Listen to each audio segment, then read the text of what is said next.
to Coach's Corner, everybody. Thanks for watching the show. I'm your host, Coach Tripp. Here on Coach's Corner, we got a special guest, Hayden Stockton, former punter at University of Alabama, now a football coach, educator.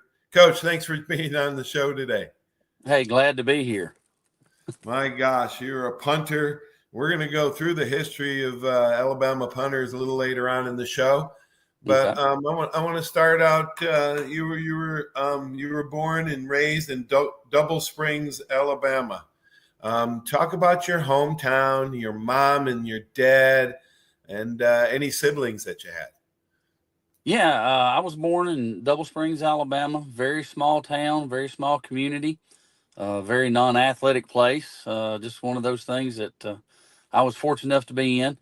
My dad was a very good athlete. He actually played at Wichita State in college in football. Oh, So wow. he was quarterback, and so he kind of raised me a little bit when I was younger about how to do things to be able to be successful, on the football field and to go play college football. So really appreciate what he did for me because he's my ultimate hero. Always has been, always will be. Had a great mother that raised me really well. She liked to use the fly flap on me a lot, because I didn't always do the right things, but hey, that's just being kids. And then I had one sister, Heather Stockton, that she was 4 years older than me. And actually I got to play in the 8th grade and she was still cheering at high school. So she was actually cheering when I got to play. So very fortunate in everything that we did. Wow. Did you play multiple sports in high school, or did you just play football? No, I could play everything I could play. I played football, played basketball, and ran track, and loved every bit of it, Yeah. from one sport to the next. Not like these kids, today they like to do one sport, man. Playing Right. multiple sports was the greatest thing I ever did, because I enjoyed Oh, it. me I too. love basketball as much as anything, it was a great sport and did a lot of good things in basketball. So just, really excited to play everything I could. I was more excited about playing sports and doing schoolwork, and that didn't help me out. Yeah, me either to get into college. Well, that's amazing. Who was your influence on you? Who was a mentor? Who really was had your back, and maybe a teacher or coach or somebody that helped you through high school? My dad did mostly, but Larry Bishop, my head coach, who passed away a year and a half ago, was just really one of the key elements in it. Him and Homer Smith were really good friends, and they did a lot of fishing together and everything. And he kind of introduced me to Homer and everything when he was in Tuscaloosa. And when I came out, it's funny that I was a punter, but I was recruited as a quarterback. So that was my big gig. So. But I tell you, it didn't matter what I played. I just wanted to play, especially at the University of Alabama. Wow, your coach was friends with Homer Smith. Wow. Yes. And then my second year after Mal retired, Homer came in and was our offensive coordinator. So Right. really had some great conversations with Homer Smith and Bill Oliver, just very Yeah. fortunate, very blessed to be around some great minds in football that still their legacy still live today. Yes, they do. Homer on the offensive side, brother Oliver on the defensive side. I just missed him. Wow. So you went on and you went to Alabama, and let's go through some of the history, and then we'll backtrack. You went to Bama. Let's give it a history of some of the punters, because a good friend of mine, Tank Williamson, is on this list, and Tank is a long time coach here in Pensacola, won a state title and been to the state championship a few times. 1980, when I walked on campus there in Tuscaloosa, Woody Humphrey was the punter. Malcolm Simmons after that, then Terry Sanders, and then Chris Moore, Tank Williamson, Bill Smith, and Hayden Stockton, 95, 96. Wow. Covered a bunch of punters. You were recruited as a quarterback, but you ended up punting. How did you make that transition to being a punter at Bama?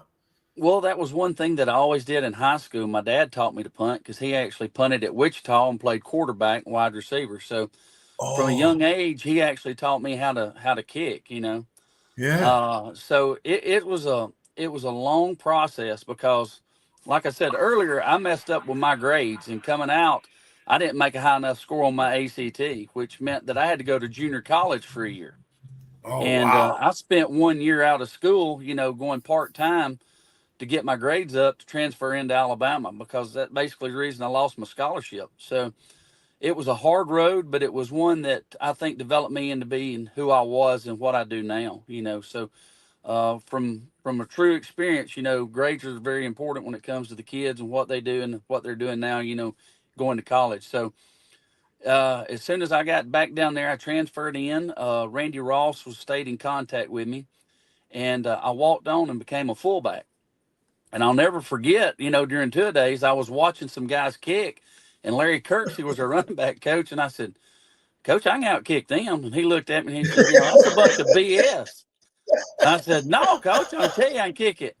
And he said, all right, smart A. He said, why don't you come out here tomorrow and kick? And I said, okay.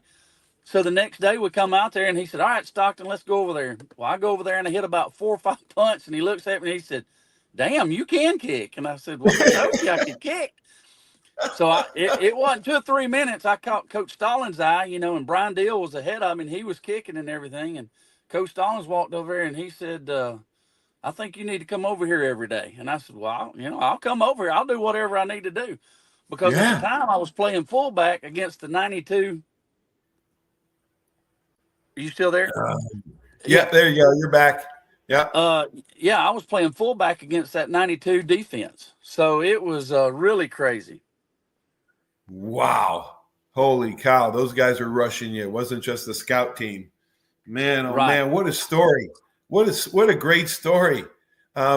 So playing multiple sports, did that help you transition to punter because your dad taught you and you punted in high school? And do you look like you're a high school coach now, but do college coaches look at multiple sports athletes and maybe give them the nod over somebody else? I do, because I think when you become so focused on one sport, there's not much more ceiling for you to go. When you're a 3-sport athlete or a 2-sport athlete, and you're almost as good, but maybe not as good as that guy that has singled himself out, there's a lot more ceiling for you to go. And I think, being able to play different sports gave me a lot more confidence in everything that I did athletically, because, I punted, but I was a pretty good athlete too. I tackled Charles Woodson when we played him against Michigan, Kevin Falk down in Louisiana. And these guys that still got, records in the NFL. So, I was Yeah. never scared or intimidated by those guys. So, it was just, it was a dream come true for Wow. me. I promise you that. Wow, it is a dream come true to play for the Tide, man, to run out there and be responsible for what you did. So being the next quarterback, did Coach Stallings ever put in a fake punt pass for you? First play I ever played against Vanderbilt was a pass. I hit Goss on about a 50-yard bomb right off the bat. So yeah, they never were scared to put in a fake with me because I was athletic. I remember Coach Oliver kept trying to talk Coach Stallings into let me play in DB, and he's like, "Nope, Bill, he's going to be our punter." And I'm like, "Well, I'll play whatever, Coach. I don't care. I just want to play." What a great story, man. Unbelievable, Coach. All right, so talk about getting your start in coaching. Was it at Jacksonville State University, and who helped you there? Mike Williams was the first one put me on as an AD, and me and Josh Niblett were together, at the university. But he was a strength coach then, and Mike Williams called in an office and said, "What about Hayden Stockton?" And Josh gave me a good nod, and Mike Williams brought me in, and I became the offensive GA up there at Jacksonville State. Really loved coaching on the collegiate level. The next year, Mike actually left and Jack Crow came in, and he became the new head coach, and he retained me off that staff, Oh, as wow. one of the coaches. And I went to defense then. But,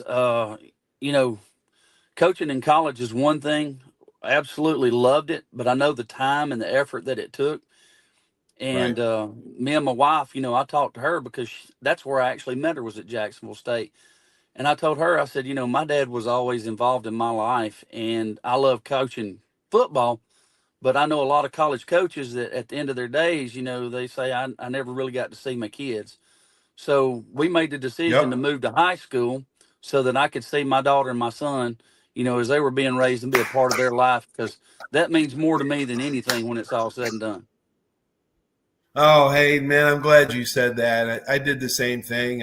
When I got out of pro football, I had a chance to go back to Bama and coach.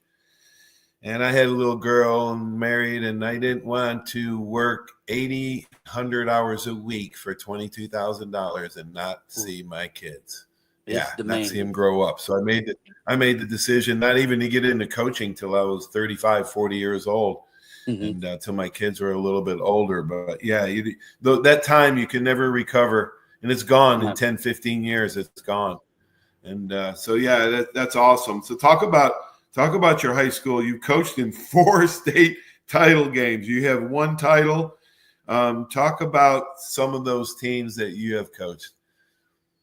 Oh, from the powerhouses in the state of Alabama, I've been very fortunate. I started out at Prattville High School, and Prattville Yeah, became a dominant power in the early 2000s, to 2011 right, and 12 with Bill Clark. Had a great system, great group of guys, one of the best coaching staffs I've ever been on in my life. And we all just gelled. It was just one of those things that was absolutely perfect together. And we went 4 years, and then we finally lost to Hoover in the state championship game. And the next year, I was offered a DC job at Clay Chalkville High School, which was another powerhouse in the state of Alabama. So I've been very fortunate on where I've been. Some of the coaches I've been around, from Enterprise High School, where Bill Bacon was a legend at Enterprise High School.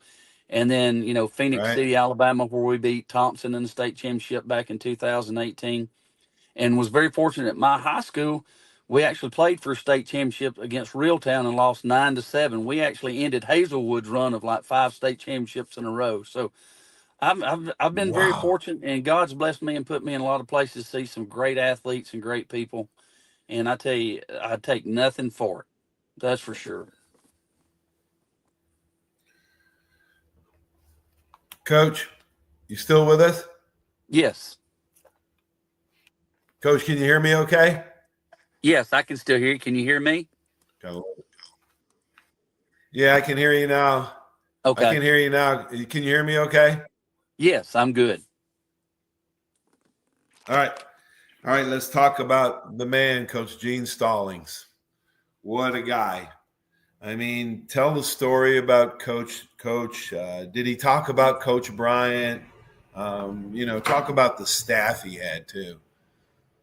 Oh, Coach Stallings was, I remember when Coach Bryant passed away, I cried, all day. I remember it vividly when he passed away, And then when Coach Stallings came Mhm. there in '89, and I knew I was going to have an opportunity, to go back and play for somebody that was coached with Coach Bryant, and you know played under Coach Bryant. His mannerisms and Mhm. everything was the same way. I mean, a great man, Yep. does anything for his Yep. former players. Treats us like gold. Anytime we ever need anything, hey, how can I help you? What can I do for you? Just absolutely incredible Yeah. guy. Our Yeah, staff he was is. just loaded. You still there? Okay. Yep. Yeah, Still here. the Yep. staff that we had was, Mal Moore and Jim Fuller, uh, let's see, Mike Dubose, Bill Yeah. Oliver, What a staff. Randy, What a staff. Randy Ross. I mean, it was God. just former Alabama greats, that had all been through that system.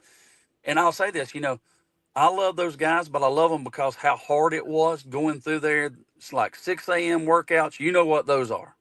And those are just something that you Right. can't explain. Yep. But I promise you this, those guys that go through it with you have forever become your brothers, because the only people you can Yep. depend on are those guys, And it's something Yes. you all go through. But, when you go through it for those coaches and stuff like that, you earn their trust, you earn their faith, and those guys, anytime you ever call them, no matter what you did, they're there to help you. And that's something that, a trust that you just can't break, and a bond that's just, it's Alabama, man. It's just Alabama. Yeah, Alabama football family. It's a bond from Absolutely. everybody, isn't it? Yes. even in different generations and different eras. The art of punting combined with the science of mechanics. I mean, there's a serious evolution going on with kicking. Adapt or die. Kickoffs, field goals, punting has been going through phases, and for this emphasis. But I was reading Sports Illustrated. Through the first 7 weeks of the NFL season, LA is averaging in Carolina averaging 26 yards for kickoff returns. There's a sudden weaponization of kickoff, and 17 field goals have been blocked or punts. 3 of them leading the scores. More than 50-yard field goals have been more attempted and made this year than ever before. The number of kick returns has quadrupled since last year. Wow, special teams is in an evolution or a revolution, however you want to look at it. The Australian punters coming in. Talk about this change in the special teams in football now. It's always been a important aspect of it, and everybody goes, it's a third of the game. It's really not a third of the game, but the plays there are so crucial now. 2-3 years ago, we were down against Auburn, and the punter punts the ball, the returner bobbles the ball, and we get the ball back to even have a chance, in that game. But the evolution of the kickers, the ability that they have to hit the football like they do now. When I was in school, when we were hitting 4.7, 4.8, and 4.9 hang times, now it's 5.1, and 5.2 hang times, which is just incredible to me. And then the way they drop the ball now, where it's nose down and they want to hit an end over end instead of making the ball turn over, I think it plays a lot to do with the kids nowadays fielding the ball, because when the wind hits that type of ball, it moves it, And I think that gives a little bit different demeanor to kids, because back when I was growing up, we would play setback, kicking the ball back and forth and catching the ball. I don't know how much they actually field these balls, other than when they're in practice. And well, when you get a ball going end over end with wind, it's just crazy. They're talking about this guy putting a spin on it. Fitzgerald, who's going to do it, they say, by week 13 or 14, will be able to kick the ball helicopter style with spin and from his foot, almost like a left-footed punter wobbles the ball, but it's going to spin like a tornado on the ground and back up like Rory McIlroy's pitching wedge. Yes. Wow. And they're doing knuckleballs on kickoff. Isn't that crazy how they're experimenting with kickoffs? Absolutely. We lost the onside kick last year when we were playing against South Carolina because of the way they're hitting the balls now. It's illegal to top it to make it pop up high without being able to fair catch it anymore. So some of these guys have got real creative. I know one of the new kickoffs is to lay the ball down like you used to do an old watermelon kick, but they'll tilt the tip of it up and they'll kick the top of the stripe, and they'll drive it from left to right, from right to left across the field. But what it does with the spin is it makes it arc back in bounds. But you're trying to pick up a ball that's like a top that's spinning at 30 miles an hour, which, it's amazing that they're that creative when it starts coming up that. But that's one of the things I saw the other day, and I'm thinking, well, this may be something we do on our kickoffs now in high school. So I want to be on the top tier of everything that comes out. My mind's always trying to gain the advantage. Absolutely. All right, who are you punting here in this background? My green screen. Who are you punting against? Do you remember this game? That was NC State. We went up to North Carolina State and played. Mm-hmm. Sure did. Did you ever get a punt?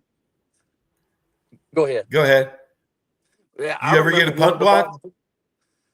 I did get one blocked against Ole Miss. We had a miscommunication on coverage. My center went to the left, didn't pick up the guy on the right, and before I could even turn around, he was on top of me. So, yeah, nothing like hearing boom, boom in a game. You're like, oh, Lord, where is it? I got to find it now. Somebody's going to find it, and I better be the one that finds it because everybody else done took off down the field. But I remember this game against NC State. I hit one of the best balls I think I ever hit, and it was partially blocked, and it wound up going about 48 yards. So I don't know how far it would have went if the guy wouldn't have tipped it. But yeah, that was crazy. The one game that I remember that is one you brought up on the screen. I'm like, that is crazy. But yeah, I remember it You like know, yesterday.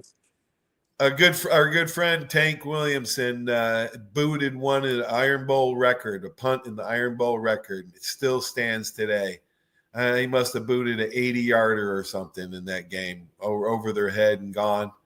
But he was a great coach.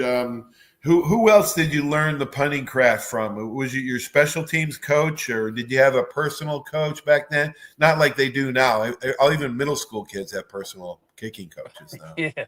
No, it was trial by fire, learning a lot of it. But, Tank was there when I was there. He was a GA at Alabama. Oh, that's And right. he helped me out. But Gerald Jacks was one that really took me in and kind of showed me how to do things with Coach Stallings. Right. And he taught me after I got the one blocked against Ole Miss. He said, "We're never going to have one blocked again." I'm like, "What are you talking about?" He said, "We're going to speed you up." He said, "We've never had many guys as athletic as you to do this, so we're going to do what we call rocker step." And I'm like, "What is rocker step?" Well, most punters in the NFL and stuff are two-step guys. Right. Rocker step is actually when the ball snapped, you take a step back, step through, and kick. So our op time was like 1.96, 1.98. And when I learned to do this rocker step, it went from 1.9 to 1.82. So it really didn't matter if you came off the edge free or not. At 1.82 and 1.79, it's the You fast, won't get there. Yeah, no, you won't get there. And you won't get that there. was one thing that So Gerald Jacks taught me. did that amount to like a step and a half, Hayden? Yes, it actually did because we would always start at 14 yards. But by doing that rocker step, I was also getting the Mhm. ball off at 12 yards. So not Oh, only did wow. it speed up the time, but it created a larger distance in between people that could come to the point of attack, or the point of block.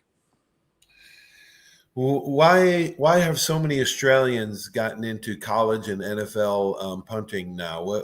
Is it because of their history? Is it because they're changing the way the style that special teams coaches want to punt? How come so many Australians have taken over the punting jobs? I just think that the rugby style kicking that they do, that they play down there, Mhm. has really Mhm. become way more advanced in college. You don't see it in the NFL. NFL still hard nosed. They're going to do what they do with the two wings and two spread guys. Right, But they start really moving people around kicking, and it makes it much harder to set up blocks when you start doing that type of stuff. Not to right, mention when you can run and in your own pace, and you can take a look to see how quick the rush is there. If the rush is really not there, it gives you more time to really cover the field. So I think right. there's a lot of benefits to it, but you have to have the right kind of guys, and the rugby guys Yeah. are just those guys that's done it their entire lives. How about this, Hayden? What do you think? Um, there's in high school, when I coached high school for 15, 16 years, I always put two returners back there because Yes. high school kids cannot cover 52 and a third yards on a punt. No. They'll let the ball bounce. And that was one of my sticklers. Don't let the ball hit the ground. So with two guys, you can cover a high school field. College and pro still puts one back there, but can't those rugby guys just hit that line drive and it hits the ground and bounce? You know how footballs are; they bounce every which way, and that all takes up time. And is that one of the reasons? I mean, why don't NFL guys put two returners back there? The other one can be personal protector and go block the first guy down. That's a good question. I really don't know, especially with these rugby guys in college. If you try to cut the field, a lot of returners will cut the field to be able to get a better advantage of the ball. And as soon as the punters see it, they kick back across their body and really Right, take the returners out of the equation. right. You remember years ago, Steve Spurrier was the first one when they started rugby. He would put two returners there. He'd put a shallow guy and a deep guy. So if you were Oh going to do the yeah, end over end kick, he right, was going to catch it, fair catch it, and take the ball right there. But he was going to cut down that roll. So right. I think there's advantages and disadvantages. I just don't know if enough people's really looked at the return side of it compared to being aggressive punting the ball. Um, I'm reading a book, Coach Bryant's book that he wrote in 1960, How to Build a Championship Football Team, before he even won his first title. And Gene Stallings, I had Coach Stallings on my show, and he said Coach Stallings wrote 90% of that book. But he talks about special teams, how important special teams was back in 1960. And Yes. I see high school games all the time. I was involved in it as a coach. I've won games with special teams, and I've lost playoff games with special teams. I don't understand why high school coaches do not take more time on special teams. Hey, do you see that? You've seen great high school coaches. Do they have a good special teams unit? Usually when you see good football teams, you see good special teams. The coaches pay attention to the detail, and they leave Yeah, nothing to their disadvantage when it comes to that. And it right. gives you a huge advantage when you see people who don't spend time on that. So I think that's like I said, I know it's not 33% of it, but if I can win 20 or 25% of a game just off special teams, Right. I think it's a huge advantage, because when I played at Alabama, Coach Stallings, number one theory was we're either going to drive it and score, we're going to drive it kicking and score, or we're going to punt them and make them go 80 yards against us. And when I say he lived and breathed that, because me and Dill both, we were averaging like 75, 76 punts per year, which is a lot for a punter. But he believed in Right. us pinning them deep and making them go 80 yards against our defense. And he just believed if they beat us, they beat us, but they had to beat us the hardest way they could. Yes, field position is still a stat that I think, matter of fact, in Sports Illustrated, they said if you start out a drive from your own 30 to 34 yard line, you'll score 38% of the time. If you start from your 35 yard line, you score 47% of the time. That's huge. That's a Absolutely. 10%, and to go from 35 to 40, is like 1 or 2 percentage points. So you're going to score 50% of the time if you get the ball at the 40 or the 45. Mm-hmm. But there's a huge gap in that. And that's why kickers are trying to, not have touchbacks and put them as deep as they Right. can with all these kicks. Because I think Interesting stuff. I What think do it's you like think about our Crimson 15%. Tide? Yeah. Yeah, I What do you do. I think about think, What do you think they got about our their hands Crimson full. Tide, Stock? I think, Coach DeBoer and them's doing a really good job. I really do. Yep, I do You too. know, I think Coach Bryant and them would roll over in their graves with this NIL and everything that's going on, and pay to play, and it's a different world, and it's not even one that I was Yeah. in. And being able to handle the egos, the money, and all the external factors, as Coach Saban would say, outside of everything, I take Right. my hat off to all these college coaches, because they got their hands full, and it's not just it's Yeah. 24/7, and I think what they have done at Alabama this year, I know we had a little bit of a letdown at Florida State, but to run the gauntlet they ran is as good as any team in the nation. There's no doubt about that. And I know that we didn't get on the winning side against Oklahoma, but if you watch the game, we won the game up and down the field. We just lost a 3 turnover battle that actually cost us, because Yep. we only gave up 1 touchdown defensively. Absolutely. So, everybody's Absolutely. like, Georgia, Absolutely. Georgia, Georgia. Well, we're still Alabama too. Yep. Wow. One last question, hey. Coach, who would be a great guest to have on the show here? A great guest to have on the show. Antonio Langham, Smiley. Oh, yeah. He is Yeah, I always do ready I to do be a Monday around. night show with his I do. Yeah. Hey, Coach, I do a Monday night show with his cousin, his first cousin, Kerry Good. And Really? yeah. Yep. Monday night's a Good and Faithful Servant show. We deep dive into his book, Good and Faithful Servant. And Uh-huh. Kerry spews his amazing wisdom. And 4 boys from that household, Clyde Jr., Kerry, Chris, Pierre, and Antonio Langham, their first cousin who lived with them. 5 boys from the set were stars at it. I mean, ESPN should be doing a 30 for 30 on that family, right? Oh, I agree 100%. And that's, me and Langham have always gotten along, and always, because he was played at Hazelwood when I played at Winston County High School, and we were the team that beat them and knocked them out of the playoff. So him and Terrence Lynch was sitting there, and he said, "Who was that big old boy that hit me so hard on that 4th down?" I said, "Well, that was our safety, David Brockway." So, yeah, we've always had that connection ever since high school. But just, they're just like my brothers. I love them to death, man. And I love Smiley. He is always in a good mood. That was the punter. Yeah, that was the punter that hit you up here. Man, that's funny. Oh, gosh. Great to have you on, Coach. We'll do it again. Thank you for giving back to all those kids and being a mentor and a coach and somebody they can look up to, and giving back to the game that gave us so much. Thanks, buddy. I appreciate you inviting me on. I really do. And I love these kids, and thank you very much. Yeah, thanks for what you do, Coach. We'll talk to you soon. Roll Tide. Roll Tide. Hayden Stockton, great punter at Alabama, and a long line of great punters, as we named a few of them. We'll try to get another one on. Try to get Tank Williamson on, talk about his punting days, and Coach Stallings. Maybe we should have talked a little more about Coach Stallings. What an amazing guy he is. Thanks for watching. Have a great sports weekend, everybody. Stay tuned for these great messages. Without these sponsors, this just wouldn't be possible. So long, everyone.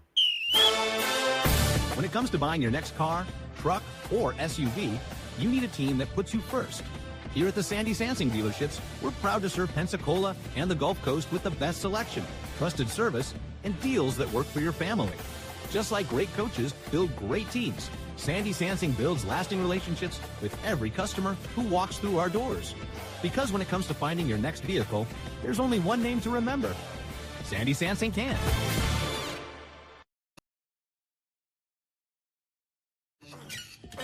That's you trying to fix the plumbing yourself to save a few bucks. Doing things yourself doesn't always end well. The same goes for insurance. That's why Auto Owners works with local independent agents who tailor coverage to meet your needs and offer discounts for life, home, car, and business insurance. Because sometimes you need a professional to get the job done right.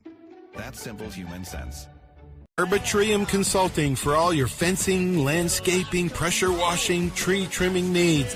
Call 850-483-0350 for your free estimates. Serving Pensacola, Gulf Breeze, Navarre, Fort Walton, Destin, Perdido, Gulf Shores, Foley, and the entire Gulf Coast. Arbitrium Consulting is owner-operated, fully licensed and insured. Call today, 850-483-0350, the official landscaper of Coach's Corner. When it comes to buggies and golf carts, nobody does it like Buggy Works. Hi, I'm JP Wibbs. We've got the largest selection of golf carts on the Gulf Coast. We have a brand new 10,000 square foot state-of-the-art service center and showroom to keep you rolling. We're right here in the heart of Car City at 5831 Pensacola Boulevard.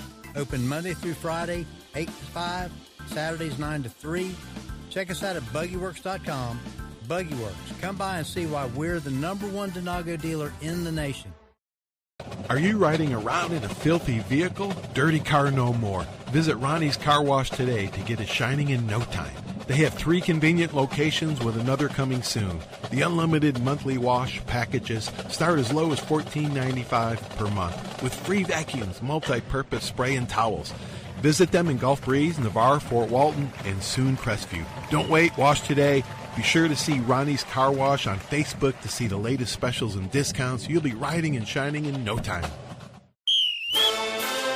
When it comes to buying your next car, truck, or SUV, you need a team that puts you first. Here at the Sandy Sansing dealerships, we're proud to serve Pensacola and the Gulf Coast with the best selection, trusted service, and deals that work for your family. Just like great coaches build great teams, Sandy Sansing builds lasting relationships with every customer who walks through our doors. Because when it comes to finding your next vehicle, there's only one name to remember: Sandy Sansing can. 75 years of service and high tech today. It's Pensacola Glass Company at 433-8348. High tech is a term often applied to advanced services and products in today's marketplace. And today, glass is much more than a simple pane of brittle, see-through stuff we hit baseballs through when we were kids. Glass is now a product with unique flexibility in both performance and application. And Pensacola Glass Company is growing right along. That's Pensacola Glass Company at 433-8348.